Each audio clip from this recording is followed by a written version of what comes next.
Ladies and gentlemen, my name is XPC Reaper, and this week we're going to be taking a look at a very special little game that came out. A game called The Elder Scrolls Online. Now, of course, normally I produce a library card video each day. Can't really do that for a massively multiplayer online role-playing game. It's definitely not fair in any way whatsoever to give an MMORPG the same time as I would give, say, Super Crate Box or Metro 2033. No, because MMORPGs are much more expansive, and especially one in the Elder Scrolls series. You would think with all the Tamrielic lore and everything, this game is going to have lots and lots to it. So you know what, we're gonna enter a character name. What kind of character am I gonna create? Do I want a high elf? Do I want a Breton? Do I want Argonian, an orc, a wood elf, a dark elf, Redguard, Khajiit, or a Nord? I think I'm going to go for a Breton. Yeah, let's go for a Breton. Alright.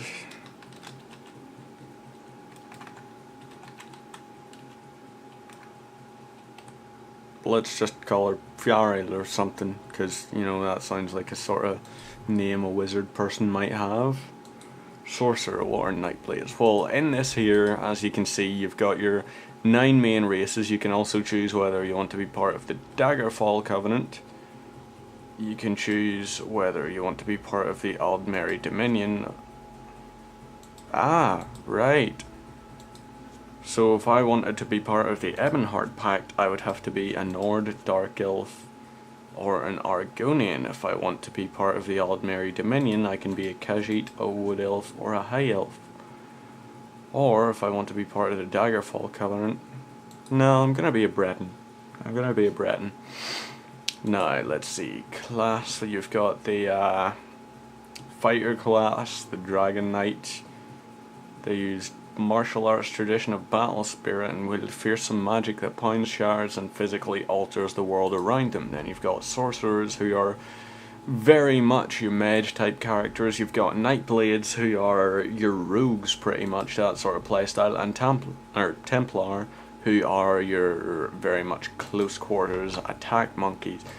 So let's see, create body. The reason, like, if you go to novice gear and everything, you can't really tell half the stuff that you're actually doing to your character. I want her to be muscular and slightly thin. Let's darken the skin tone a little bit. Now you can rotate your character around, of course. You can zoom in and out. Body marking, this is one you can only actually tell with no gear on, but there are a wide variety of really cool tattoo designs in it, scars, things like that. You can make your person look really battle hardened, or you can make them look tattooed and all. You can give them very interesting designs. It's just a case of finding which one you actually want to add onto your character. Now, let's see. I know probably teenage boys watching this video are just like, must buy this game now.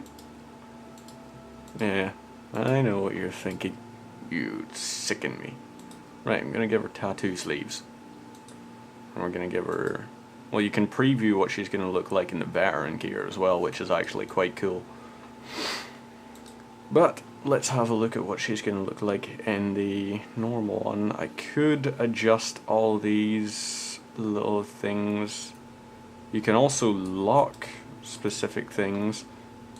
So once you're actually done with something, I'm going to make her slightly smaller. Lock that down.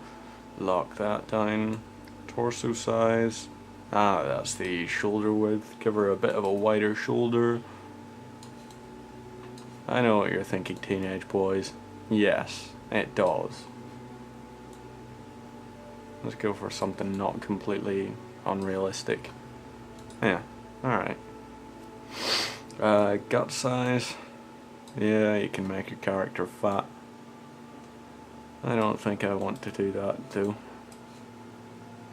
I want to create a nimble looking mage.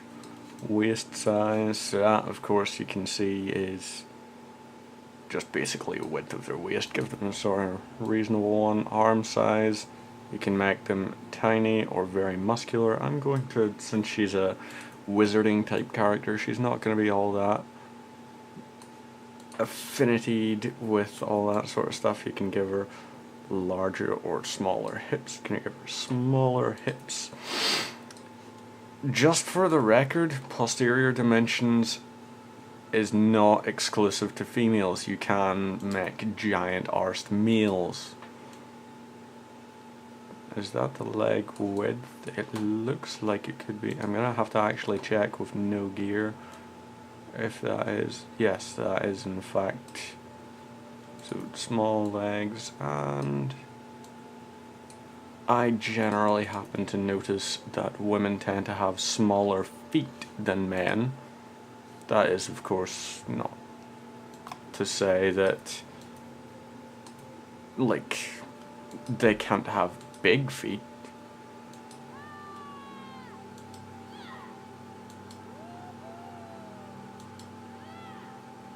Okay, so I'm guessing that's what my character is gonna sound like. So we're gonna lock that, and we're gonna lock that. Hair color, let's go for...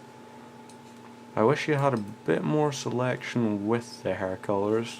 Okay, I suppose I could go for that. Hairstyle. Here's one. Now, what kind of hairstyle do you want your character to have? That seems alright. Edge, of course, you can make your character very old. You can make them less old, less old, less old, less old, less old, and of course, very young. Adornment, what is that? Oh, adornment is actually like a headgear sort of thing. I don't know if I actually particularly enjoy any of these.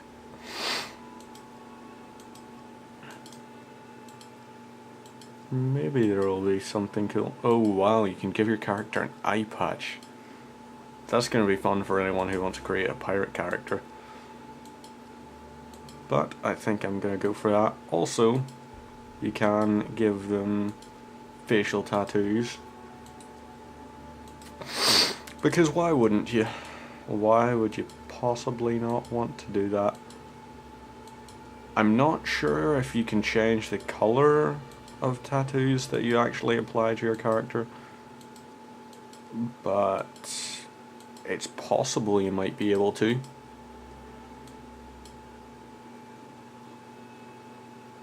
She looks quite sort of gothic necromancer there, so I think I'm actually just going to go for none then. Forehead slope, of course, you can change. It's got the same depth of a character customization that you might actually expect out of an Elder Scrolls title. And in fact, I think there might actually be a little bit more customizability these times around. Let's have sort of lower cheekbones, jaw size. No, we're gonna have small jaw, chin size. What's it like when it's lower? Okay, that seems alright. Chin height.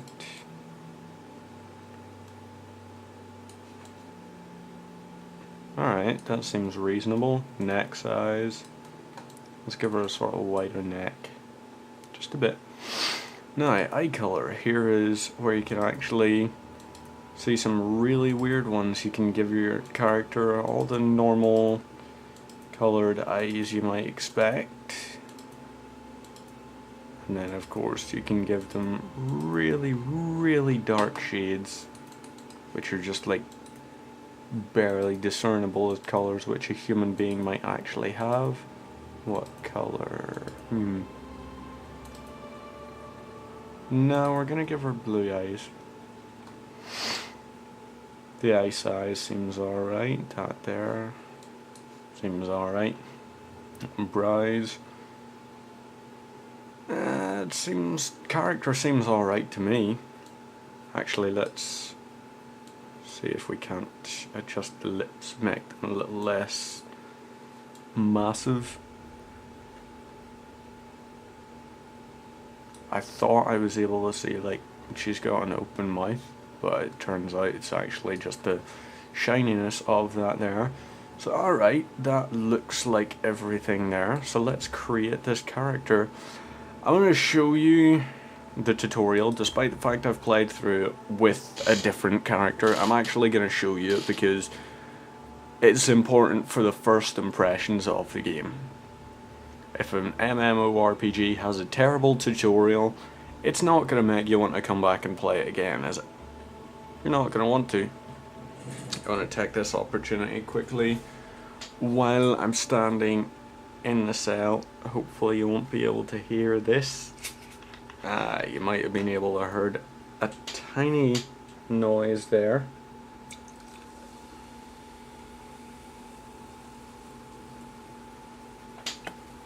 Just to point out, ladies and gentlemen, if you're ever doing anything involving the voice, it's important to remember to stay hydrated.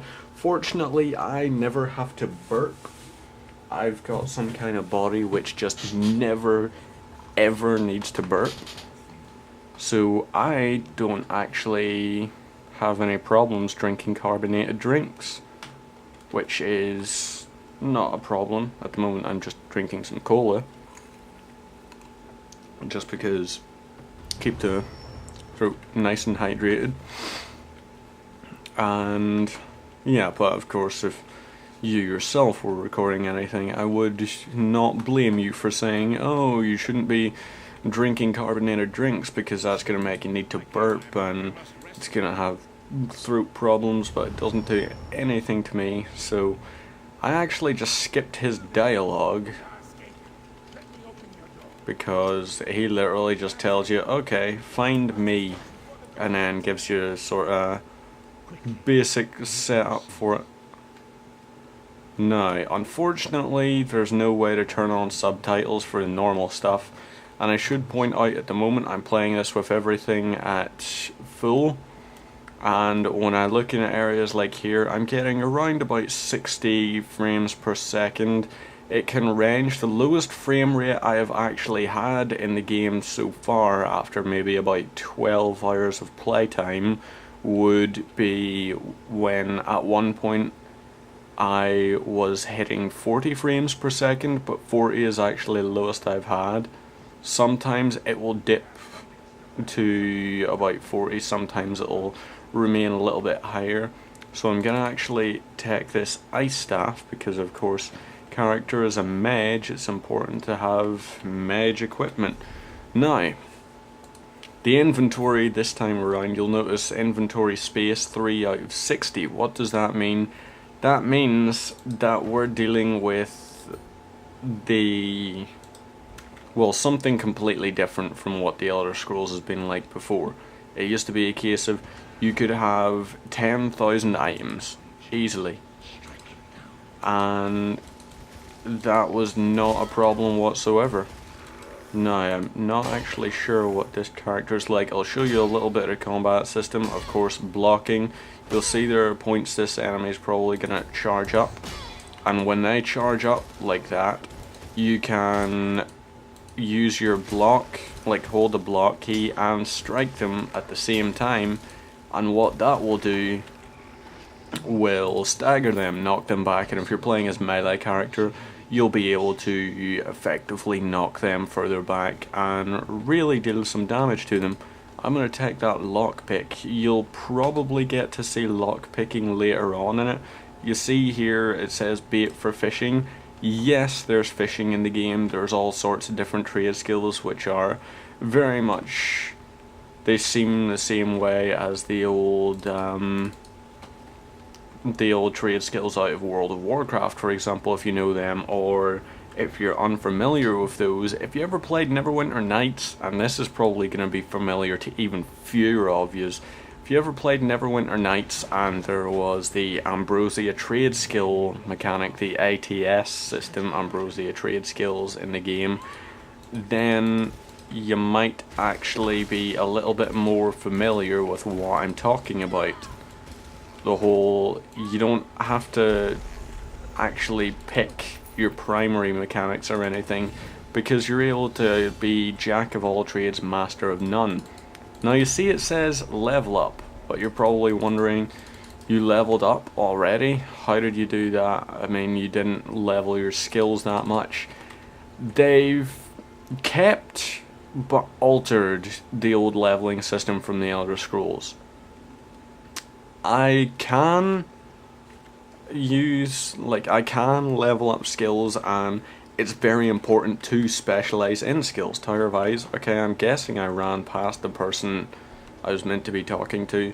This is kind of my most glaring problem with the actual game.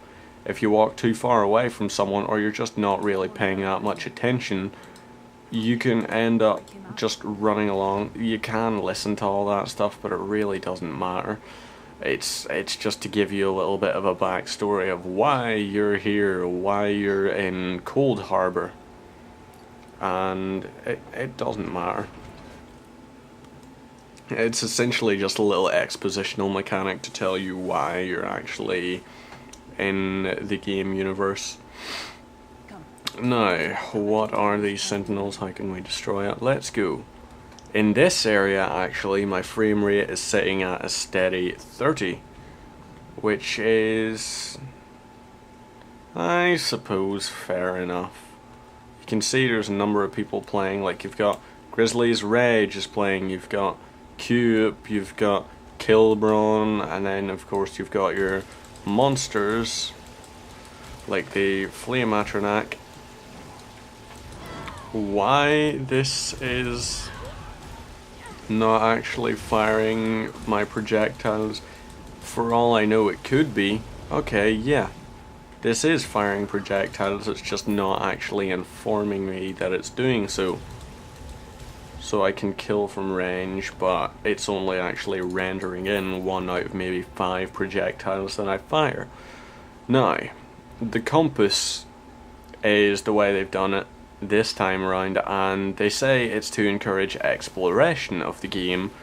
However, it presents a real problem in its own right, because while yes, you've got the incentive to explore more, it makes things like trade skills, it makes things like harvesting, or even just looking for specific things next to impossible to actually seamlessly do.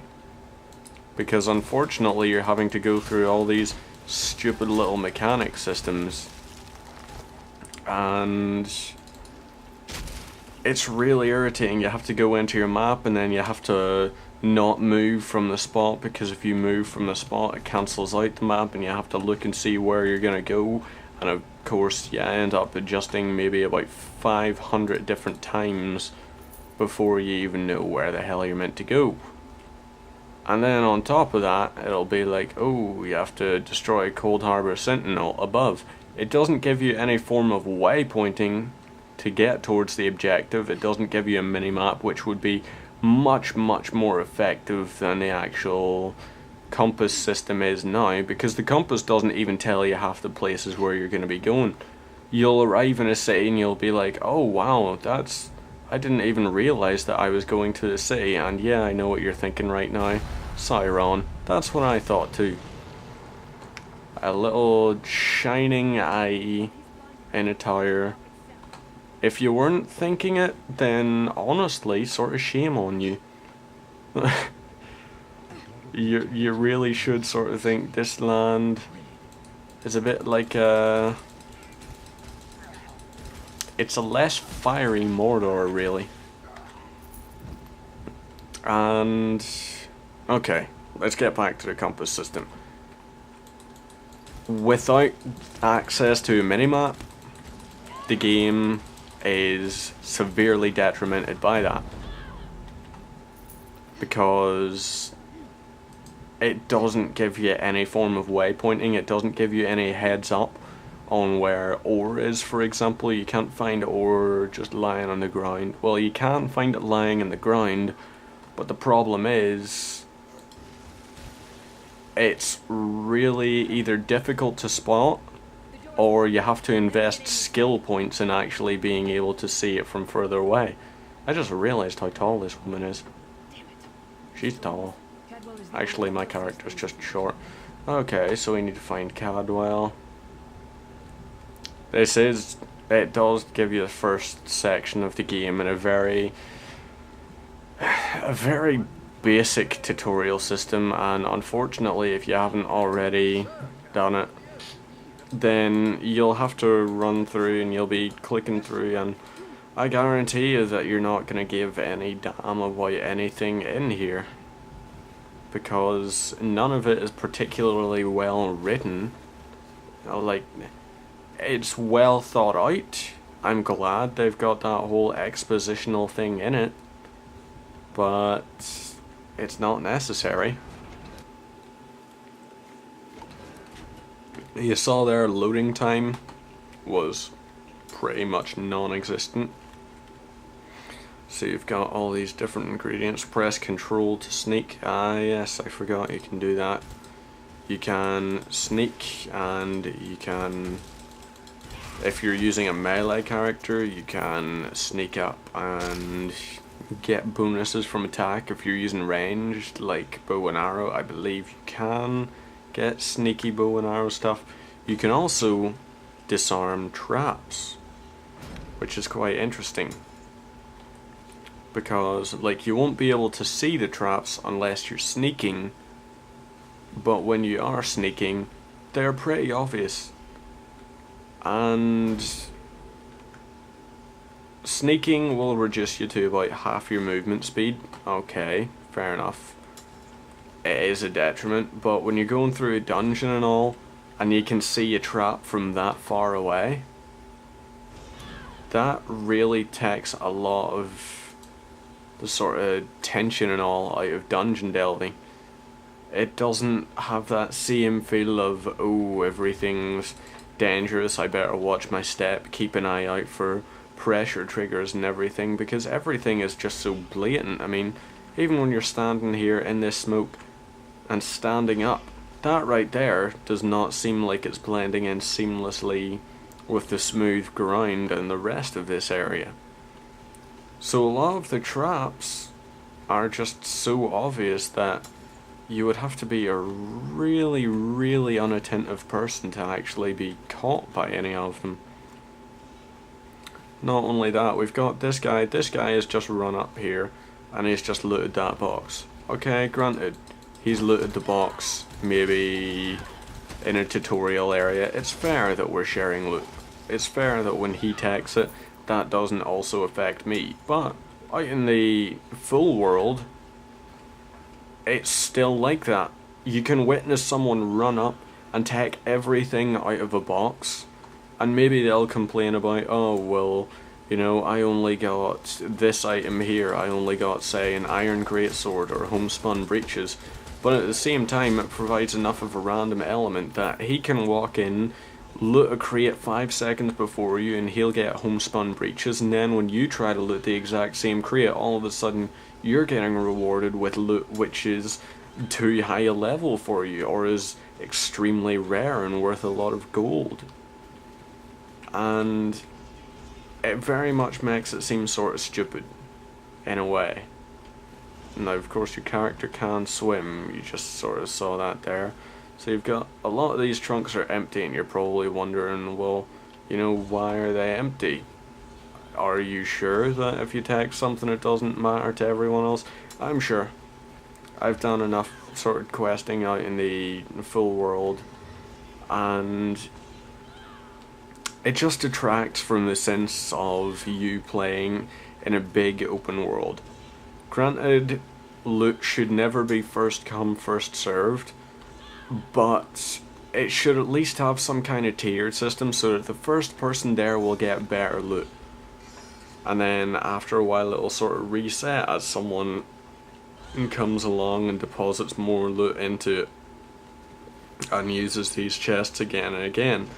But instead, what the game ends up doing is just adding this really immersion breaking system, I suppose you could say, because it does just completely break the immersion for you.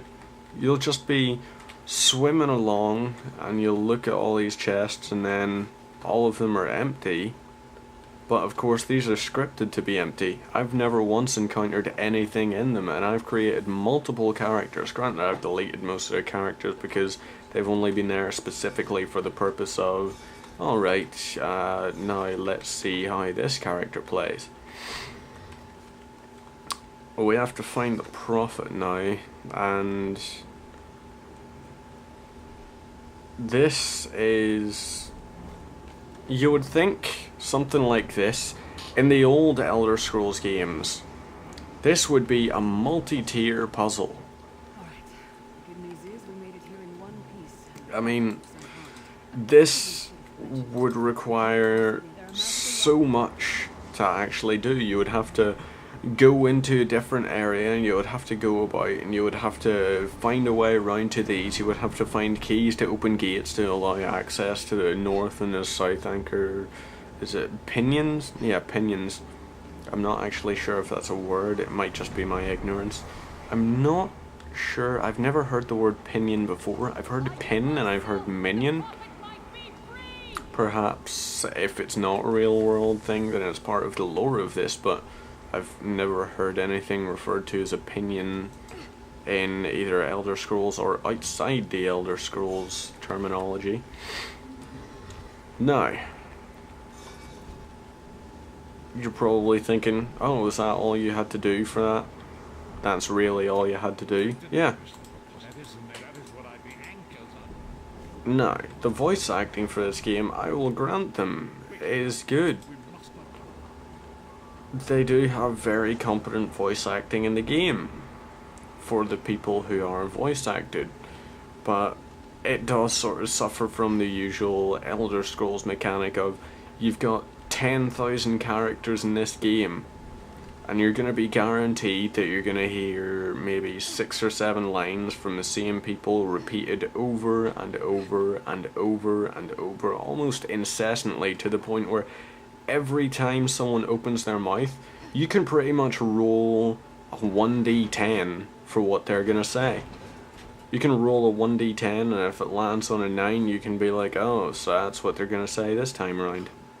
I shall answer what I can, but know that time is short. He sounds really familiar to me. Was it Dumbledore? I'm not actually sure who the voice actor who plays him is, but to me it does sound like Dumbledore out of the, not 1 and 2, obviously not Richard Harris, because unfortunately he passed away shortly after the filming of the second Harry Potter movie, and they had to replace him with, is it Michael Gambon? I can't remember. No, was it Gambon? No, I don't think it was it? I don't know. But you'll notice that that enemy, which was just like, the souls of the dead are my weapons. Oh, actually, you know what I'm gonna do? I'm gonna just stand here, attacking this person and letting them wail on me. Because this is how bad the tutorialization of the game actually is. I'm just gonna stand here. Now, yeah, okay, it's excellent. A game which actually requires active input from an MMORPG standpoint. How nice is that? I actually have to do something in combat for anything to go well. But you'd be amazed how many times you actually end up with this feeling that you've pretty much got him healing you. So many of the enemies in this game that you will encounter are going to be so weak that you really don't feel vulnerable at all. And you almost feel like you've got him sitting there healing you. And for the first couple of hours of the game, I would say, you're either indestructible because they're dealing so little damage to you that by the time they deal another point of damage, you've already regenerated from the first one. Now, collect the sky shard. Oh yes. Shard may fall upon us now and anoint us with your blessing. You know what, I am going to quickly look at who the voice cast are for this. I would like to view an piss off Bethesda blog. Right, let's actually just read it from a third party site. So was I right? Well, you can meet John Cleese. You can meet Bill Nye. You've got Kate Beckinsale, Alfred Molina, Linda Carter, Michael Gambon. I was actually right, it is Michael Gambon. And Malcolm McDowell. Malcolm McDowell, was he? I don't know if he was. No, it was Terrence Stamp who was the voice of... What did you call him? Mankar Cameron. Oh, wait. Oh yeah, so you actually have to press E there. Okay, well at least we had a look at the death mechanic, which is kinda cool. I mean, you can see that you can revive at the nearest way shrine, or later on in the game, if you've got access to soul gems, you can actually use soul gems, and they will allow you to res on the spot. But don't get me wrong, when you try to res on the spot, you will actually take time to fully resurrect. And by the time, of course, you've spawned back in, you've actually taken a lot more, or rather the enemy have regenerated all their health while you've done the same. So you can't actually just keep sort of whoring at the same way. But, oh, I don't have anything I can cook, unfortunately. Oh well, that's sad.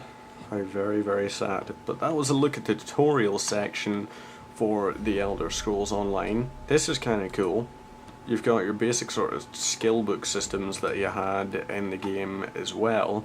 But tomorrow we're going to be looking further at the game, and I'm going to be showing you the sort of starting area for this. If this is different from the characters I've played before who are members of the Daggerfall Covenant, then... or no, not the Daggerfall Covenant, the Ebonheart Pact, sorry. If this is different from the Ebonheart Pact starting area, then I probably will show you all 3 starting areas, just to give you a basic sort of idea of how it looks. But tomorrow we're going to look at the leveling mechanics and your sort of skill bar assignments, which are going to be very integral parts of the game, of course, for you. And on Wednesday we're going to be looking at the trade skill mechanics in it, the sort of smithing, you've got woodworking, you've got your leather crafting, you've got a whole variety of different ones in the game now, including a completely overhauled enchanting system. On Thursday we're going to look at some more of the sort of questing and all, and show you sort of how balanced the questing systems can actually be. And on Friday we're just going to give you a sort of a little run over of what the overall game is like. If it's really actually a true Elder Scrolls title, I suppose you could say, if it feels like part of the series, and just generally if the games are really worth your time. I will say one thing for you: if you like the look of the series and all, and of course you're enjoying the videos, then this might be a title for you, but I will mention there is a monthly subscription cost, or you will have to use prepaid time cards. This game is expensive. I think it's £8 per month. I'm actually just gonna look that up now. The Elder Scrolls Online subscription cost. It's £8 or £10 per month. Subscription fee. Oh,